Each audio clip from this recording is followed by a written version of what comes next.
नमस्कार दोस्तों, maths by DK Sharma YouTube channel पे आप लोगों का बहुत बहुत स्वागत है।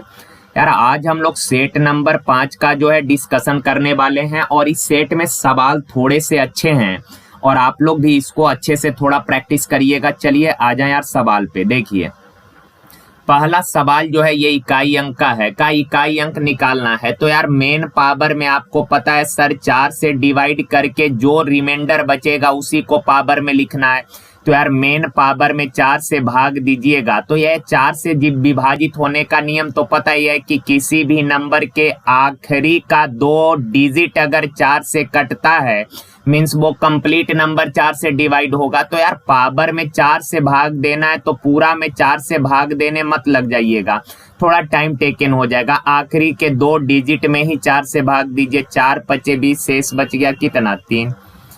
4 के पावर 4 से विभाजित करिएगा तो 4 से 32 तो एग्जैक्ट डिवाइड हो जा रहा है। 4 से पूरा कट रहा है तो पावर में 4 और 5 के पावर कुछ भी हो तो यूनिट डिजिट 5 ही। 3 का क्यों 27 का इकाई अंक 7। 4 के पावर 4 होता है 256। 256 का इकाई अंक 6 गुना 5।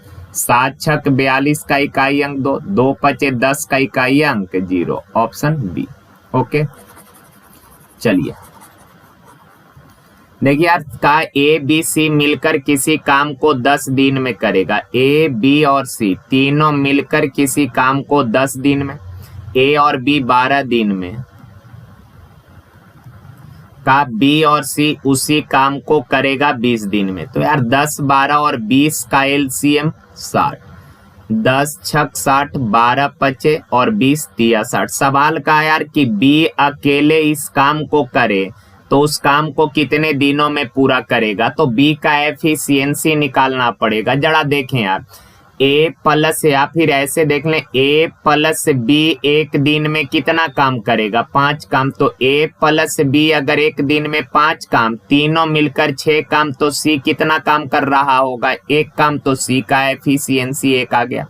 अब यार सी का एफिशिएंसी पता है सर 1 है। सी का एफिशिएंसी कितना 1। बी प्लस सी का एफिशिएंसी अगर 3 है तो बी का एफिशिएंसी कितना रहेगा 2। तो यार बी एक दिन में 2 काम तो बी पूरा काम यानी 60 काम कै दिन में 60/2 यानी कि 30 दिन में। ऑप्शन नंबर ए। देखिए कहा एक गोलाकार कांच का बर्तन का ऊपरी हिस्सा जो है बेलनाकार है। यार एक गोलाकार कांच का बर्तन है, ऐसे गोला के आकार का है और कहा इसका जो ऊपरी हिस्सा है वो बेलनाकार है। इस तरह का कुछ बर्तन होगा। ओके ना। नीचे जो है ये शेप गोला के आकार का है और ऊपर जो है ये बेलनाकार है जिसकी लंबाई 7 सेंटीमीटर है। ये वाला लेंथ दिया है 7 सेंटीमीटर यहाँ से यहाँ तक का। इसका चौड़ाई 4 है। तो यार अगर ये पूरा चौड़ाई 4 है यानी कि ये व्यास हो गया ना यार, डायमीटर हो गया। मुहाने का डायमीटर अगर 4 है तो आप बताएं यार रेडियस कितना होगा। तो आप बोलेंगे सर इसका रेडियस होगा 4 का आधा कितना 2 सेंटीमीटर। ओके ना। आगे का गोलाकार भाग का व्यास 21 है। तो यार गोलाकार भाग का व्यास अगर 21 है तो इसका रेडियस कितना होगा 21/2। सवाल का इस बर्तन को पानी से भरने के लिए जल की मात्रा क्या होगा। तो यार इस पूरे बर्तन को जल से भरना है। पूरे बर्तन को अगर जल से भरना है तो का उस जल का आयतन क्या होगा। तो यार जल का जो आयतन होगा वो बेलन के आयतन प्लस गोला के आयतन के बराबर होगा। तो बेलन का आयतन पता है पाई आर स्क्वायर। आर है 2 का स्क्वायर 4 इंटू एच प्लस गोला का आयतन होता है मेरे भाई 4/3 पाई आर क्यू। आर है 21/2 तो 21/2 का क्यू यानी 21/2 गुना 21/2। ओके ना यार 7 से 7 कैंसिल हो जाएगा 22 चौक 88 प्लस देखिए यार 7 3 के खींच से 21 कैंसिल 2 दूना 4 से 4 कैंसिल 2 से 11 दूना 22। तो यार 21 गुना 21 441 गुना 11 441 गुना 11 करिएगा तो कितना आ जाएगा मेरे भाई 4851। ओके ना। ऐड करिए 8 है 1 9 8 5 13 8 है 1 9 4 49 139 49 ऑप्शन नंबर बी। ओके ना। चलिए देखिए, कहा समीकरण की वास्तविक मूल की संख्या क्या है। मूल की संख्या कहने का मतलब हुआ यार, जैसे किसी भी इक्वेशन का, जैसे क्वाड्रेटिक इक्वेशन है तो उसको सॉल्व करने पर x के कितने वैल्यू आते हैं, 2 वैल्यू आते हैं। तो ये जो 2 वैल्यू आता है ना, उसी को मूल कहते हैं। तो यहाँ सवाल में बोला कि इस इक्वेशन को सॉल्व करने के बाद, इस इक्वेशन को सॉल्व करने के बाद x के टोटल कितने वैल्यू आएंगे। ये आपसे बोला कि इस इक्वेशन के सॉल्व करने के बाद जो x का वैल्यू आएगा, कितने वैल्यू पॉसिबल हैं। तो यार देख लें, इसको थोड़ा सा दिमाग लगाना पड़ेगा यार। पावर में 4 है, पावर में कितना है, 4 है। तो एक बार तो इस इक्वेशन को, एक बार इस टर्म को 0 बना लीजिए। तो इस टर्म को 0 बनाइएगा तो x बराबर कितना लेना होगा, 8 लेना होगा। तो यार x अगर 8 लीजिएगा तो 8 - 8 0 हो गया, ये तो 0 हो गया। यहाँ x अगर 8 लेंगे, x 8 लीजिएगा तो -2 के पावर 4 कितना हो जाएगा, 16 होगा कि नहीं। तो x बराबर 8 लेने के बाद जो है ये कंडीशन सेटिस्फाइड हो रहा है, यानी x का एक वैल्यू तो फिक्स हो गया कि 8 होना है। अब दूसरा देखिए यार, एक बार इसको 0 बनाइए। 0 बनाने के लिए x का वैल्यू कितना लेना होगा, यहाँ 6। आप बोलेंगे सर x का वैल्यू 6 लेंगे, 6 में से 6 गया, 0 के पावर कुछ भी 0 हो जाएगा, ये तो खत्म। और अगर x 6 है तो 8 में से 6 गया कितना, 2, 2 के पावर 4 कितना हो जाएगा, 16 हो जाएगा। तो ये भी कंडीशन को सेटिस्फाइड कर दिया, यानी x का वैल्यू 8 एवं 6 लेने के बाद जो है ये कंडीशन सेटिस्फाइड हो रहा है, अर्थात x के 2 वैल्यू पॉसिबल हैं। और यही आपसे पूछा कि x के मूलों की संख्या कितना, तो ऑप्शन बी 2 मूल, यानी x के 2 वैल्यू पॉसिबल हैं। यार यहाँ पे क्वाड्रेटिक इक्वेशन दिया है 2x² - 9x - 18 is less than 0। तो कहा x के सभी संभव मान ज्ञात करें। कहने का मतलब हुआ कि x का रेंज ज्ञात करना है। x का रेंज, तो इस क्वाड्रेटिक इक्वेशन को सॉल्व करके पहले x का वैल्यू निकाल लीजिए। और आप लोगों को तो क्वाड्रेटिक सॉल्व करने में महारत हासिल है यार। 18 दूना कितना, 36, 18 दूना 36। तो ऐसा 2 नंबर पिक करिए जिसको गुना करने पर माइनस का 36 हो और जोड़ने पर माइनस का 9 हो। ऐसा 2 नंबर जिसको गुना करने पर -36 और जोड़ने पर -9। तो ऐसा 2 नंबर है -12 और कितना, 3। क्लियर है बात। अब x का जो वैल्यू आएगा ये कैसे लिखते हैं यार, जो भी वैल्यू यहाँ आया इसके साइन को चेंज करके x² के कोफिशिएंट से भाग दे दीजिए। तो कितना आ गया, एक वैल्यू 6 आया। दूसरा वैल्यू यहाँ +3 है तो इसके साइन को चेंज करिए और x² के कोफिशिएंट से भाग दे दीजिए। तो x का एक वैल्यू आ गया +6 और एक वैल्यू आ गया -6, यानी सॉरी -3/2।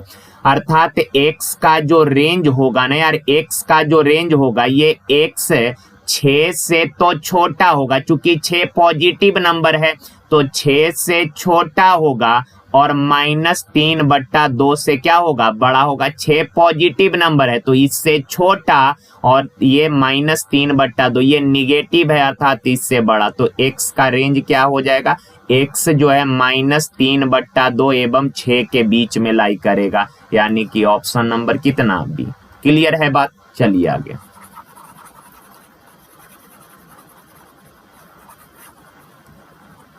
देखिए का साइन x, यार sine x plus cos x बराबर दिया √2 साइन x। tan का वैल्यू निकालना। यार tan आपको पता है कि सर tan जो होता है ना ये साइन थीटा बट्टा कॉस थीटा होता है। तो यार करते क्या, tan का वैल्यू निकालना है, आपको साइन कॉस दिख रहा है तो इस पूरे एक्सप्रेशन को जो है, इस इक्वेशन को tan के फॉर्म में शिफ्ट कर लेते हैं। tan के फॉर्म में शिफ्ट करने के लिए cos से करिए क्या, आप भागा दे दीजिए। तो cos से भाग देंगे तो यहाँ साइन बट्टा cos क्या हो जाएगा, tan x हो जाएगा, प्लस cos बट्टा cos क्या होगा, 1 होगा, बराबर √2 साइन बट्टा कॉस क्या होगा, यहाँ पे tan होगा। हमने किया क्या, कुछ नहीं किया, इस इक्वेशन को, चूंकि tan का वैल्यू निकालना था, साइन कॉस दिख रहा है, तो हम लोगों को पता है कि सर tan होता है साइन बट्टा कॉस।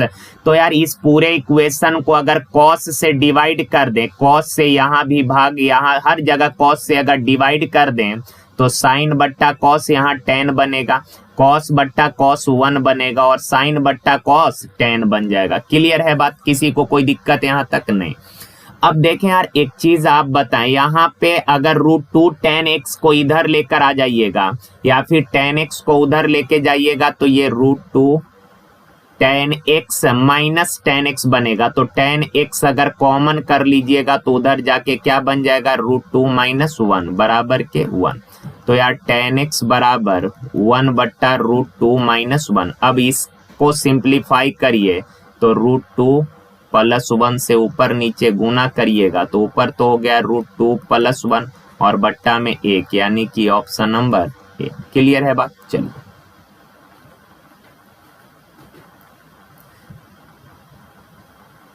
कुछ लोग को यहाँ पे समझ नहीं आया होगा तो यार कैलकुलेशन थोड़ा सा आप मेंटली करना सीख लीजिए और ये चीजें धीरे धीरे डेवलप होगा। जैसे यार हमने किया क्या, 1 बराबर tan x उधर जाएगा तो क्या हो जाएगा, √2 tan x minus tan x हो जाएगा।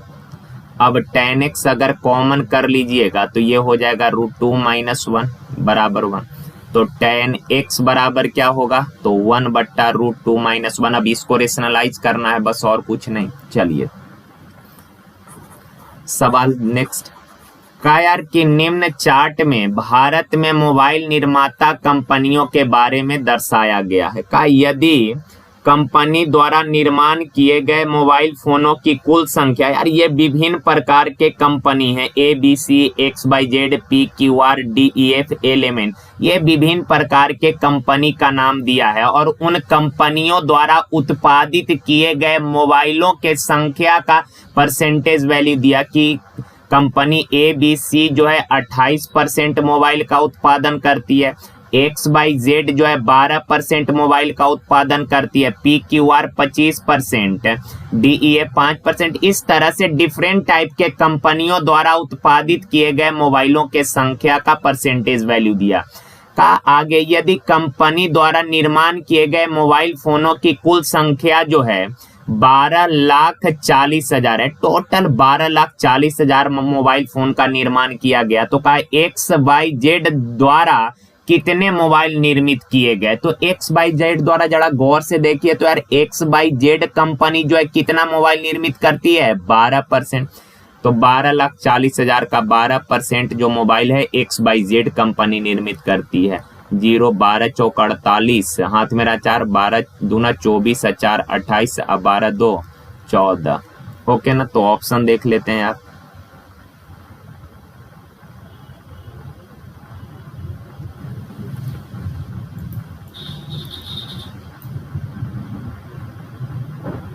ऑप्शन नंबर कितना हो गया यार, ऑप्शन नंबर ए। ओके ना, चलिए आगे। ये थोड़ा सा कैलकुलेटिव सवाल है, देखिए। कहा एक आदमी अपने कार्यालय तक पहुंचने के लिए रेलगाड़ी और कार से यात्रा करता है। कार्यालय तक पहुंचने के लिए रेलगाड़ी और कार से यात्रा करता है। का यदि वह कार द्वारा 10 किलोमीटर की दूरी तय करता है और शेष यात्रा रेलगाड़ी से करता है। कार द्वारा 10 किलोमीटर गया और शेष यात्रा रेलगाड़ी द्वारा करता है।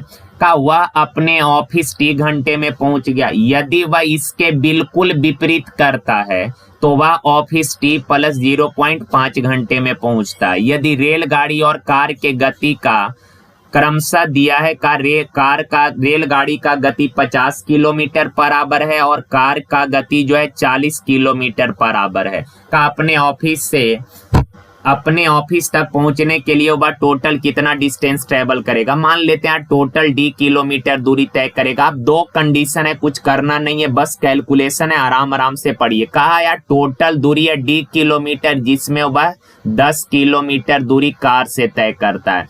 तो यार 10 किलोमीटर दूरी कार द्वारा गया तो समय लगेगा कितना, दूरी बट्टा चाल, और कार का चाल दिया है 40 किलोमीटर, कार का चाल है 40 और रेलगाड़ी का चाल है 50। तो 10 किलोमीटर अगर कार से गए तो टाइम लगा इतना। यार टोटल दूरी है d किलोमीटर, 10 किलोमीटर कार से गए तो शेष बच गया d-10, और ये रिमेनिंग दूरी रेलगाड़ी से गया है 50 के चाल से, तो टाइम लगेगा इतना, और इन दोनों टाइमों को जोड़कर टोटल टाइम लगा है कितना, t घंटा। ओके, ये पहला इक्वेशन।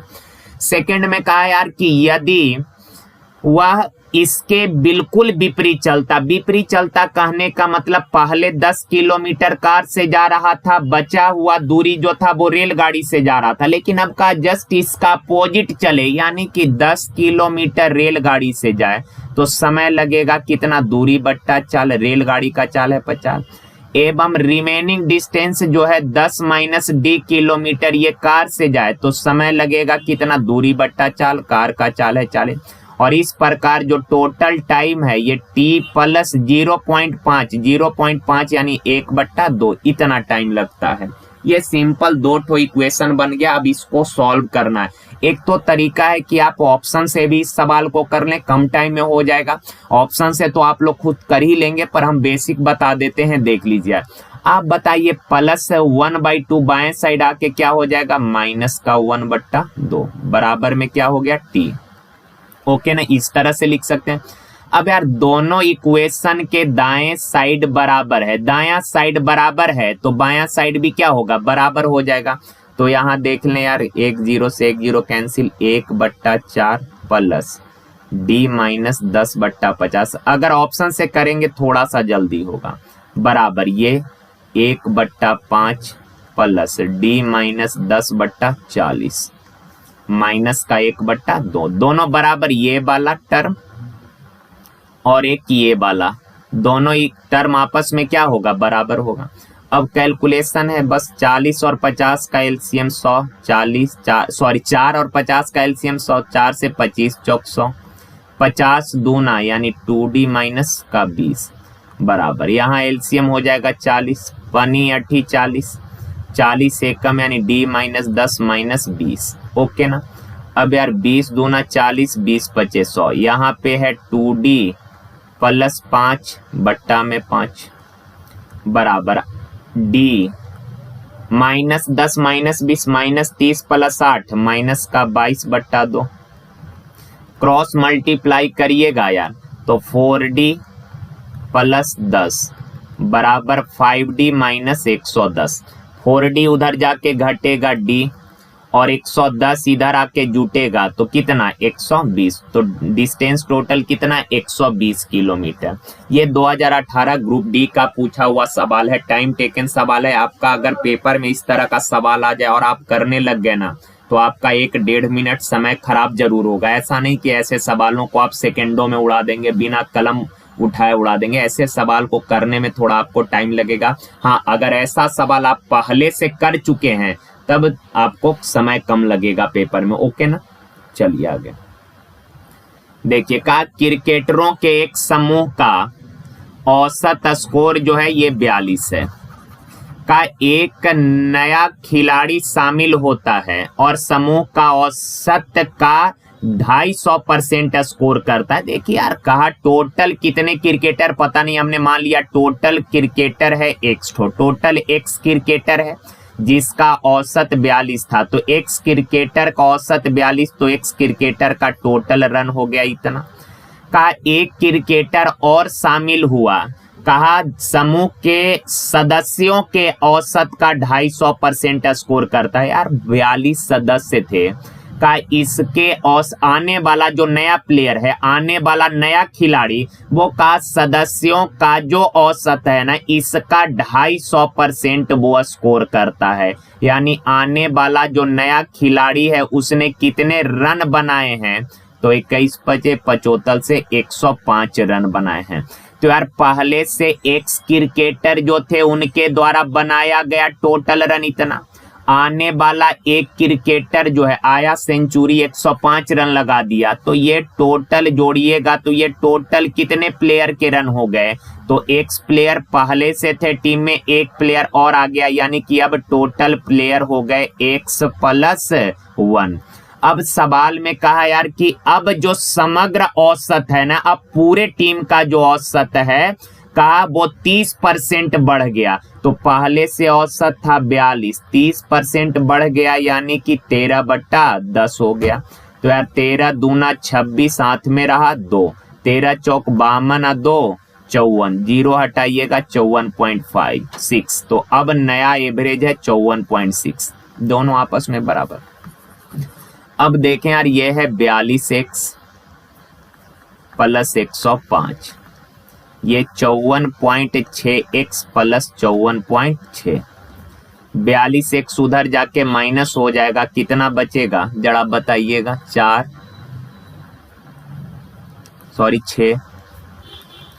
2 12.66, ओके ना। और ये 54.6 इधर आके माइनस होगा, कितना बचेगा मेरे भाई, 50.4। अब 12.6 से काटिएगा, 4 6 24, 4 दूना 8 है 10, 4 है 1 5, तो 4 बार में इससे कटेगा, यानी x का वैल्यू 4। यानी प्रारंभ में टीम में टोटल 4 प्लेयर थे, ऑप्शन डी। ये भी थोड़ा कैलकुलेटिव सवाल था, सवाल काफी है आसान, बस केवल कैलकुलेशन है।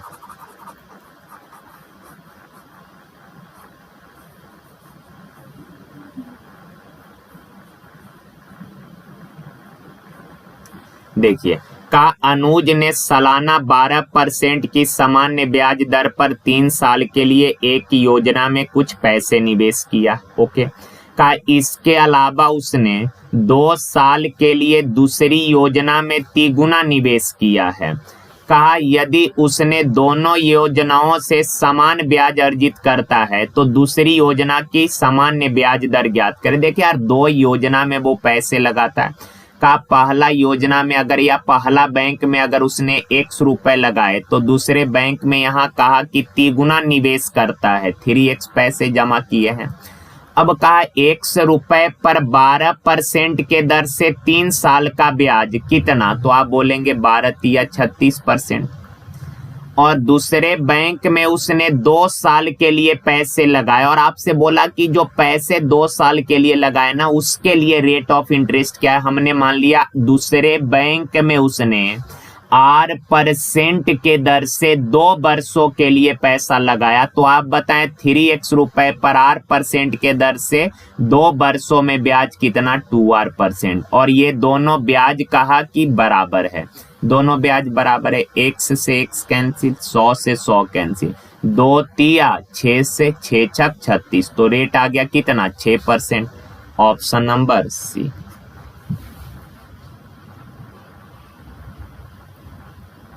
देखिए, ये भी अच्छा सवाल है। कहा 2 इनलेट पाइप ए और बी में से ए की कार्य कुशलता बी से 2 गुनी है। ए की जो कुशलता है, ए की एफिशिएंसी जो है, ये बी से 2 गुनी है। ये दोनों के एफिशिएंसी का रेशियो दिया। आगे कहा एक सी आउटलेट पाइप है, आउटलेट मतलब पानी बाहर निकालने वाला पाइप सी है, जो एक भरे जलाशय को खाली करने में ए द्वारा इसी खाली जलाशय को भरने में लिए गए समय से 3 गुना समय लेता है। तो इस लाइन को जरा अच्छे से समझिए।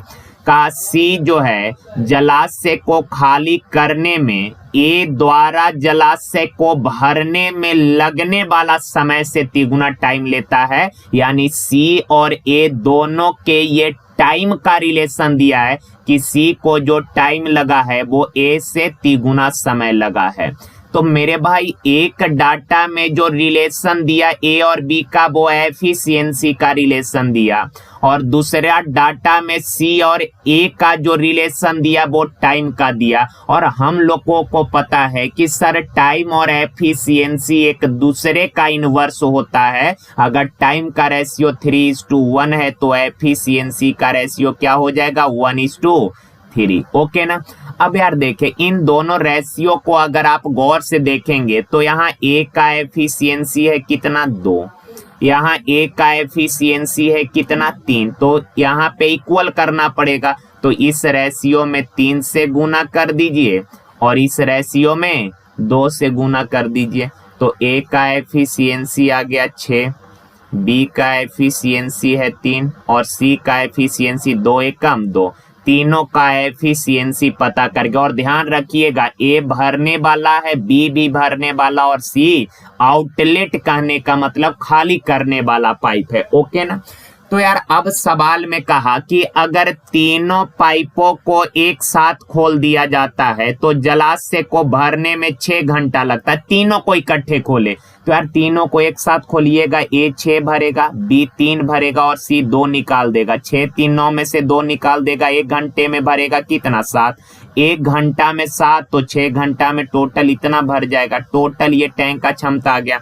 अब कहा ए और सी एक साथ कार्यरत हो तो भरने में कितना समय, ए और सी दोनों अगर चालू है तो ए 6 भरेगा, सी 2 निकालेगा, तो टैंक में हर घंटे 4 पानी जाएगा, तो इतना भरने में कितना, 4 से भागा 2 दूना 4 2 तिया 6, 7 तिरी के 21/2 यानी कि 10.5। Option number B. समझ गया ना बात को। अब यार देखें ये तो एक तरीका है कि आप आराम आराम से ऐसे कर सकते हैं, लेकिन आपको जब पेपर में ऐसे सवाल आए ना तो आप इसको इतना टाइम लेके नहीं करना है। आप सिंपल देखिए, सवाल में इसने बोला क्या कि ए की क्षमता बी से 2 गुनी है, ए की क्षमता जो है ये बी से 2 गुना है। आगे कहा सी खाली करने वाला पाइप है और ए द्वारा खाली जलाशय को भरने में लिए जाने वाला समय से 3 गुना समय लेता है। अगर सी ए से 3 गुना टाइम लेता है तो ये टाइम का रेशियो 3/1 है, तो इन दोनों के एफिशिएंसी का रेशियो क्या हो जाएगा 1/3। अब ए का एफिशिएंसी 2, यहाँ 3 है तो इक्वल कर ले, 2 से ऊपर नीचे गुना और यहाँ 3 से ऊपर नीचे गुना, तो ए 6 भरेगा, बी 3 भरेगा और सी 2 निकालेगा। का तीनों मिलकर 6 घंटे में, तो 6 3 9 में से 2 गया 7, 1 घंटा में, तो 6 घंटा में इतना।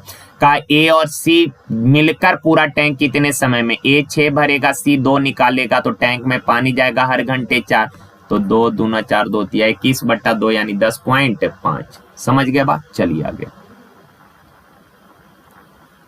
देखिए, कहा किसी खाद्य पदार्थ में चीनी और आटे के आरंभिक मात्रा का अनुपात 27:28 है। देखिए यार, चीनी है और आटा है, चीनी और आटा का रेशियो दिया है 17:28, सॉरी यार 17:28 का। यदि एलिजाबेथ ने 27 केजी के इस खाद्य में, ये 27 केजी का टोटल क्वांटिटी है, चीनी और आटा दोनों को मिलाकर टोटल मिक्सचर कितने केजी का है 27 केजी का इसमें कितना आटा और मिला दे ताकि चीनी और आटे का रेशियो 2:5 हो जाए। तो यार एक चीज आप बताइए, आटा अगर मिलाइएगा तो चीनी के मात्रा में तो कोई फर्क पड़ने वाला है नहीं, आटा मिला रहे हैं तो आटा बढ़ना चाहिए, चीनी तो कांस्टेंट रहेगा ना यार। तो चीनी को इक्वल कर लीजिए, इक्वल करने के लिए 2 से ऊपर गुना करिए, 17 दूना 34, 28 दूना 56, 17 से नीचे 17 दूना 34, 17 पचे 85। अब इससे तो कोई मतलब है नहीं, अनअरेंज था, ये खत्म कर दीजिए। अब यार देखें, मिश्रण में, प्रारंभिक मिश्रण में चीनी का मात्रा था 34 यूनिट और आटे का मात्रा था 56 यूनिट, तो टोटल खाद्य सामग्री का मात्रा हो गया कितना यूनिट, तो 90 यूनिट। लेकिन एक्चुअल में था कितना 27 केजी, 90 यूनिट 27 केजी, 1 यूनिट 27/90 यानी 9 तिया 27, 9 दहा 90, 3/10 केजी। सवाल का एलिजाबेथ ने बाद में कितना आटा मिलाया, तो पहले आटा था 56 हो गया 85, यानी कितना आटा मिलाया है एलिजाबेथ महिला, यानी कितना आटा मिलाई है मेरे भाई, तो 29 यूनिट आटा मिलाई है। 1 यूनिट 3/10, तो 29 यूनिट कितना, 29 गुना 3/10, 29 तिया 87/10 यानी 8.7 केजी आटा मिलाई। Option number B. और सारा लेटेस्ट सवाल है, पिछले साल 2018 के पेपर में आए हुए सवाल ये सब हैं। चलिए यार आगे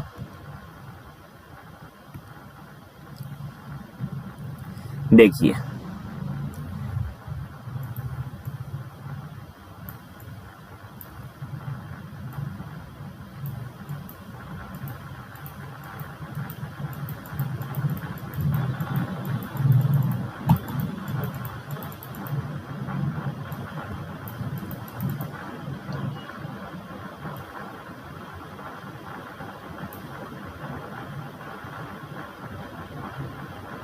13 नंबर।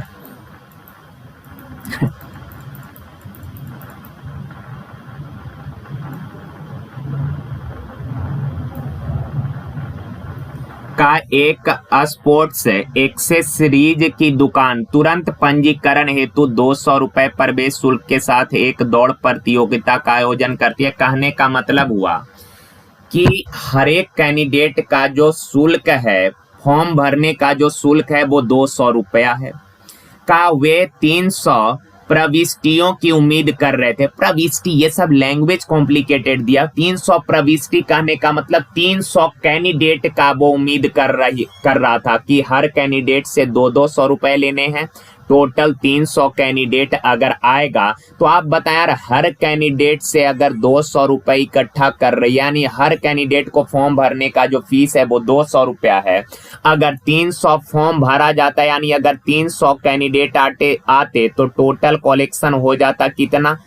60,000 रुपया। Total collection 60,000। लेकिन हुआ इसका उल्टा। हुआ क्या कि जिस दिन प्रतियोगिता स्टार्ट होना था उस दिन केवल 200 लोग ही आए। तो आप बताएं यार, एक लोग का, एक कैंडिडेट का फीस है 200 रुपया। 200 कैंडिडेट अगर आए हैं तो टोटल कलेक्शन हो जाएगा कितना? 40,000 रुपया।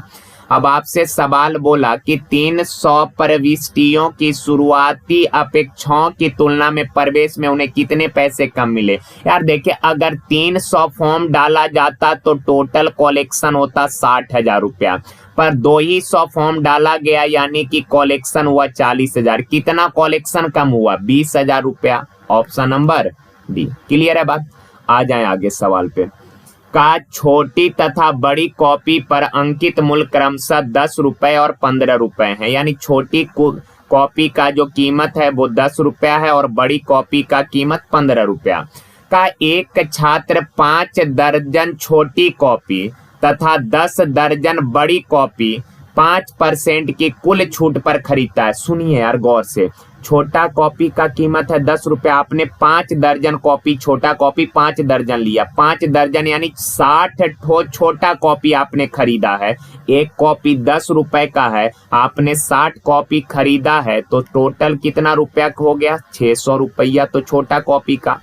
10 दर्जन बड़ी कॉपी, 10 दर्जन यानी 120 बड़ी कॉपी आपने खरीदा। एक बड़ी कॉपी का कीमत 15 रुपया, तो 120 बड़ी कॉपी का कीमत का कितना? 12 15 180 पर 1 जीरो चिपका दीजिए। तो यार 60 छोटी कॉपी आपने खरीदे, 10 रुपए पर कॉपी के हिसाब से 600 रुपए खर्चा हुआ।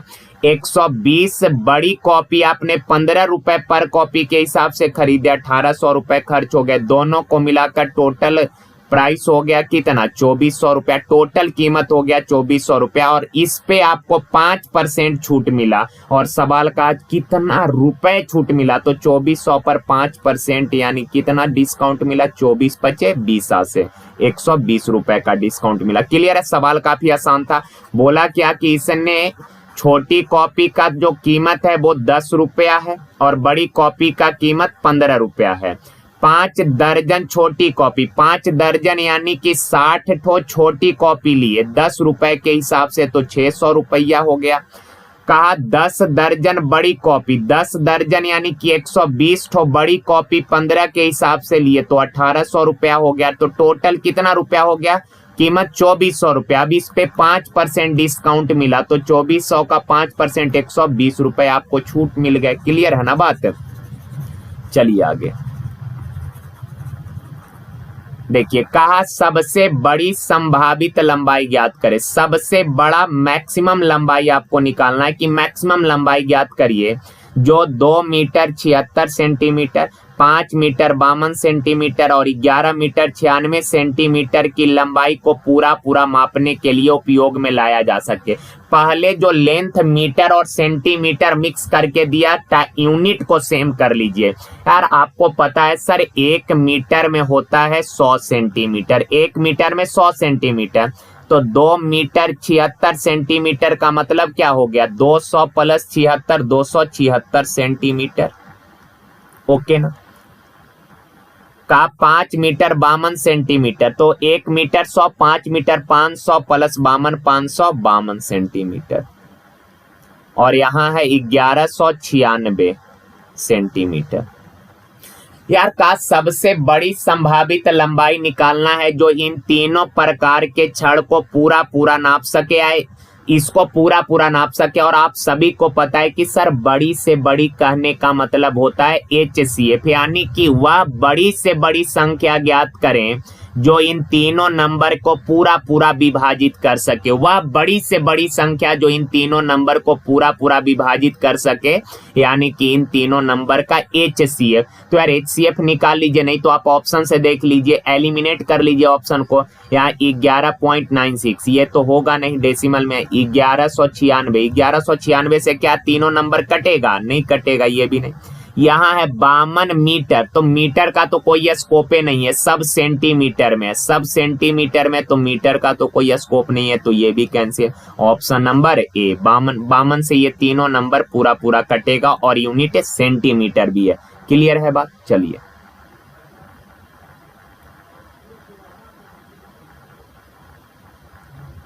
देखिए, कहा एक समकोण त्रिभुज में, एक समकोण त्रिभुज है यार,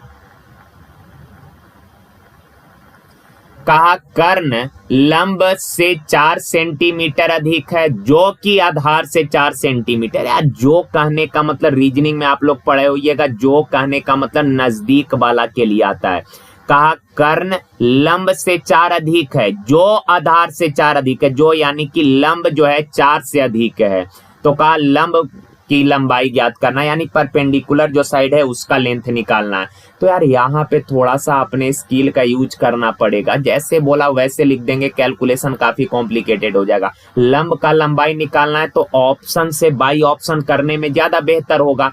तो मान लेते हैं कि लंब जो है ये x है, लंब क्या है? x है। और कहा ये जो लंब है आधार से 4 ज्यादा है, यानी कि आधार जो होगा लंब से 4 कम होगा। एक बार फिर से, का लंब जो है ये आधार से 4 ज्यादा है, लंब आधार से 4 ज्यादा है। लंब की लंबाई निकालना है तो हमने लंब को x मान लिया, ताकि बाई ऑप्शन करेंगे तो ऑप्शन से x का वैल्यू निकालने को बोलेगा। x का वैल्यू निकालने को बोला है तो बाई ऑप्शन लेके हम लोग चेक कर लेंगे कि किस ऑप्शन से ये डाटा सेटिस्फाइड हो रहा है। इसीलिए हमने जिसके बारे में सवाल पूछा उसी को x मान लिए।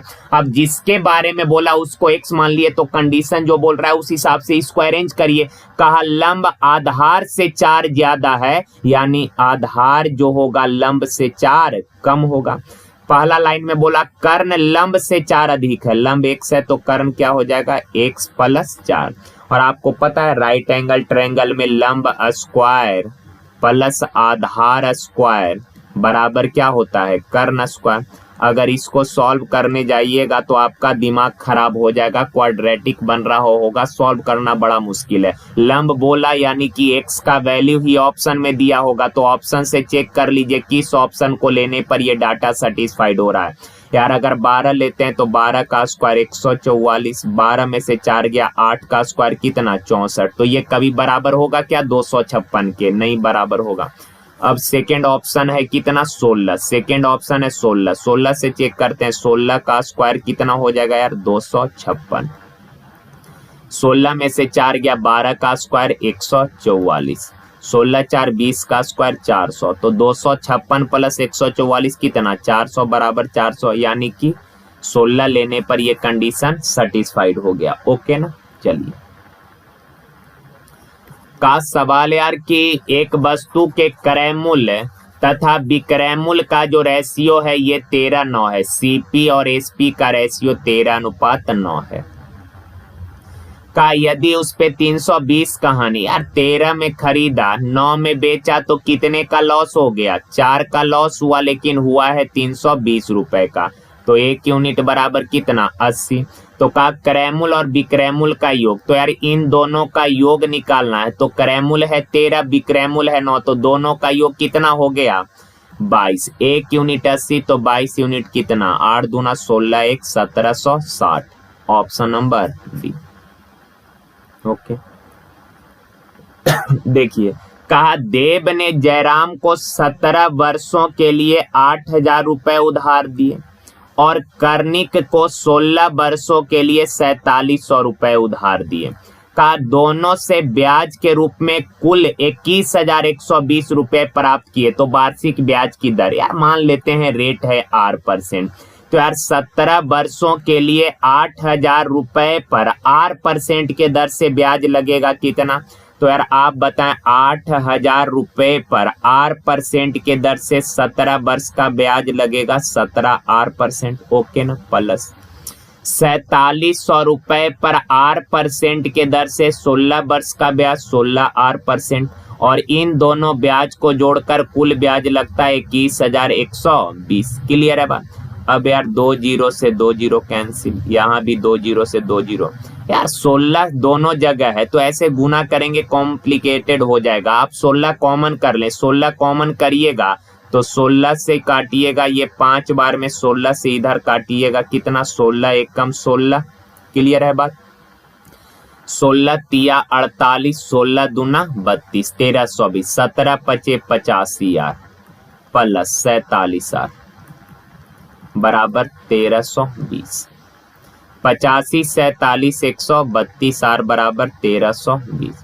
132 से काटिएगा कितना 10, तो रेट आ गया 10%, ऑप्शन नंबर बी। ओके चलिए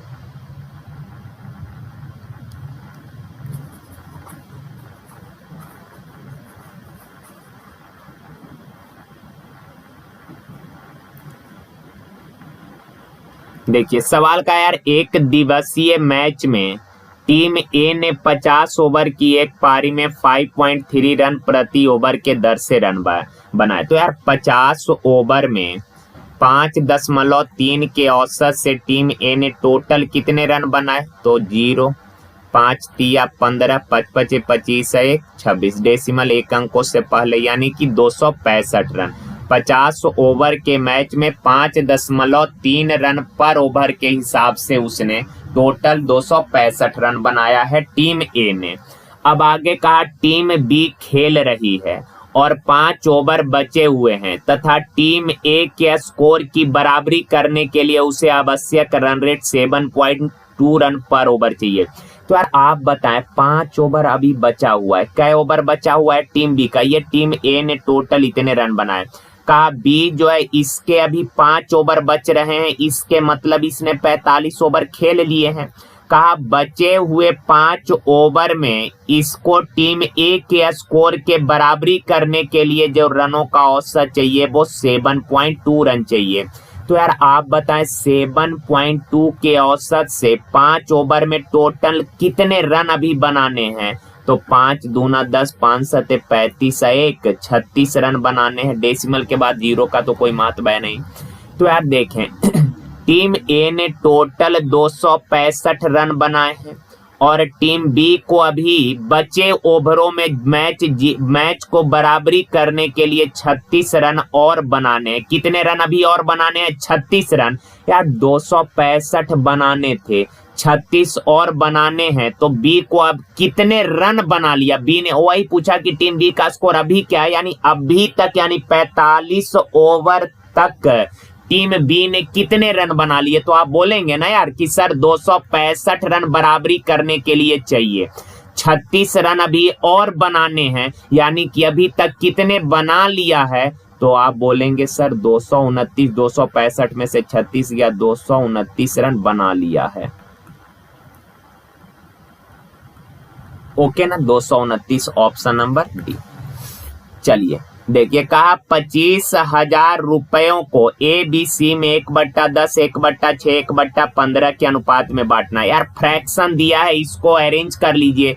तो 10 6 15 का एलसीएम 60 से गुना करिएगा तो 10 6 60, 6 दहा 60, 15 चौक 60, यानी ए का हिस्सा 6 यूनिट, बी का 10 यूनिट, सी का 4, तीनों को मिलाकर हिस्सा है टोटल कितना? 20 यूनिट। लेकिन एक्चुअल में दिया है 25,000। 20 यूनिट 25,000, तो 1 यूनिट का वैल्यू कितना हो जाएगा? 1 जीरो से 1 जीरो कैंसिल, 2 एकम, 2 दूना 4, 2 पचे 10, 1250 का सी का हिस्सा यानी 4 यूनिट का वैल्यू निकालना है। तो गुना करिएगा तो ये आ जाएगा 0, 4 पचे 20, 4 दूना 8, 2 10, 4 1 5, कितना? 5,000, ऑप्शन ए।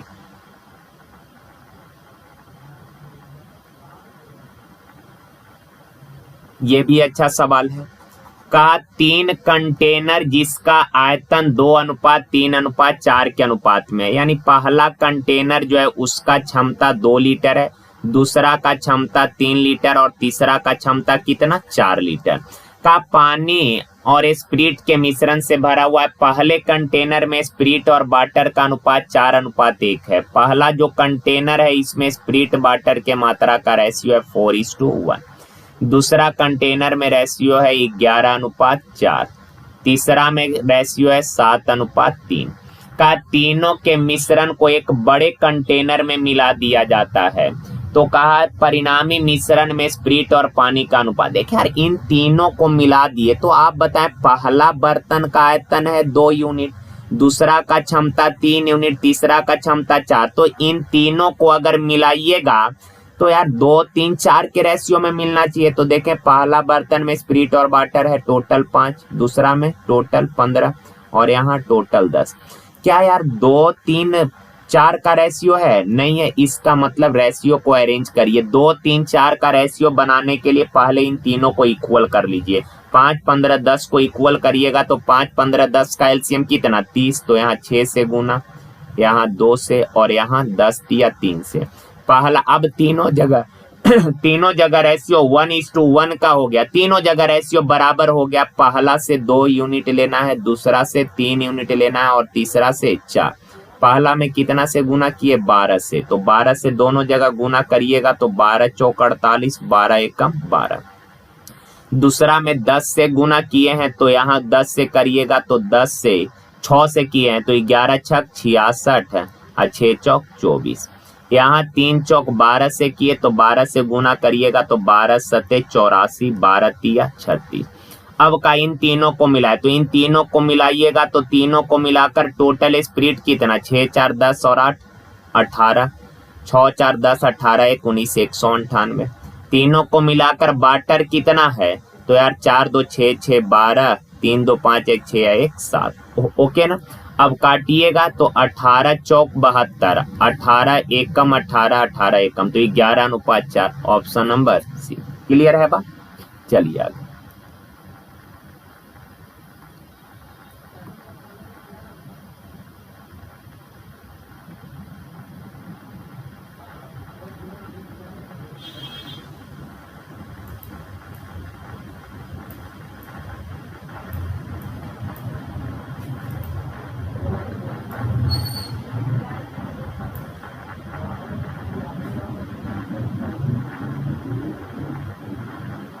देखिए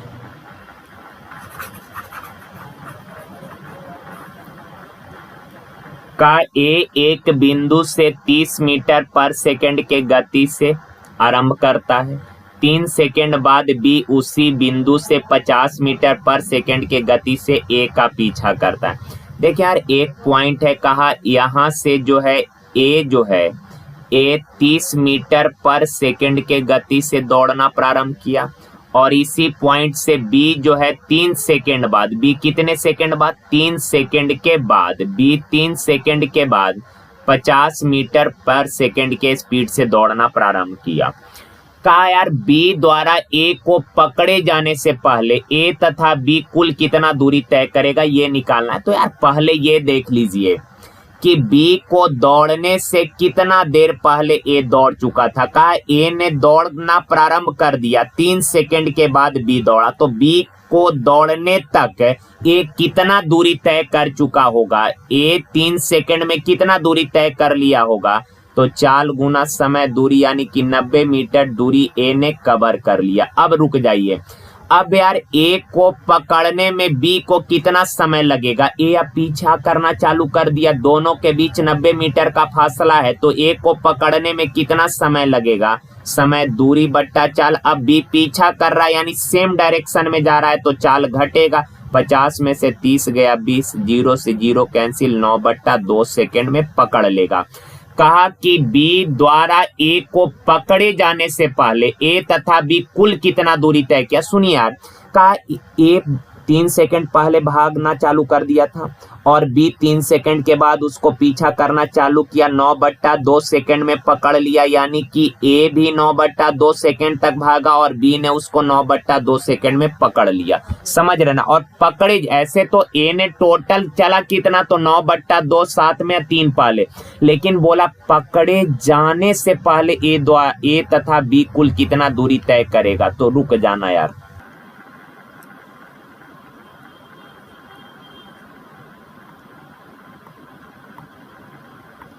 देखिए अब का बी द्वारा ए को पकड़े जाने से पहले ए तथा बी कुल कितना दूरी तय किया। तो यार देखें, ए जो है 9/2 सेकंड में पकड़ा गया, यानी 9/2 सेकंड तक भागा, तो ए 30 मीटर पर सेकंड के चाल से चलकर 9/2 सेकंड में कितना दूरी तय किया, 15×135 मीटर।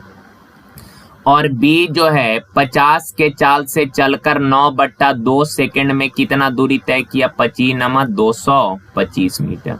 दोनों को मिलाकर टोटल कितना डिस्टेंस हो गया, 5 5 10, 3 2 5 1 6 2 1 3, 360 metre. Option number A. Clear है। चलिए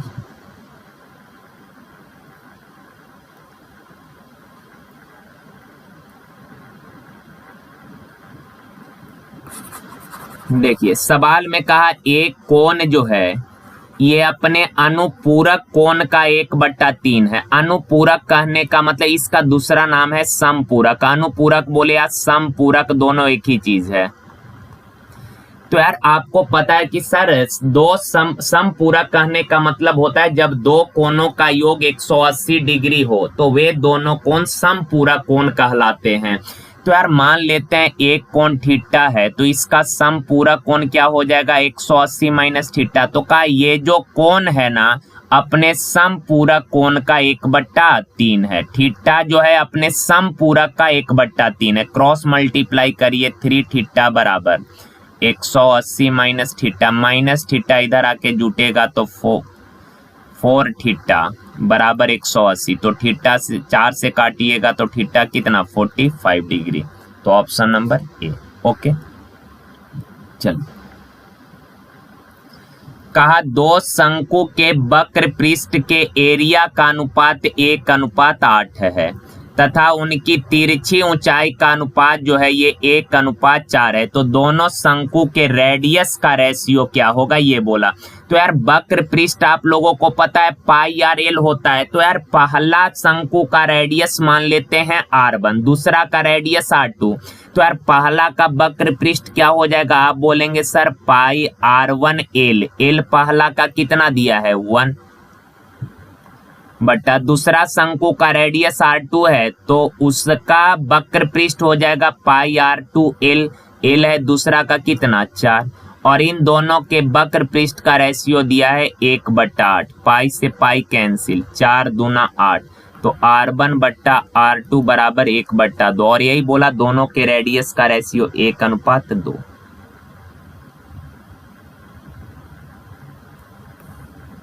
देखिए का एक व्यक्ति का मासिक वेतन 13,500 है और उसका मासिक खर्च 9,000 है। अगले वर्ष उसका वेतन 14% बढ़ जाता है और खर्चा 7% बढ़ जाता है, तो उसकी बचत में कितने % वृद्धि होती है। तो यार इनकम दिया है 13,500 रुपए और उसके एक्सपेंडिचर दिया है 9,000 रुपया। तो यार अब परसेंटेज वैल्यू मांगा है, रिजल्ट परसेंट के रूप में मांगा है। तो आप लोगों को पता है अगर रिजल्ट परसेंट में मांगा है तो इसको रेशियो के रूप में, रियल वैल्यू का तो कोई जरूरत है नहीं, रेशियो निकाल लेते हैं यार। 2 0 से 2 0 कैंसिल, ओके ना। 45 दूना 90, 45 तिया 135 हो जाएगा। क्लियर है बात।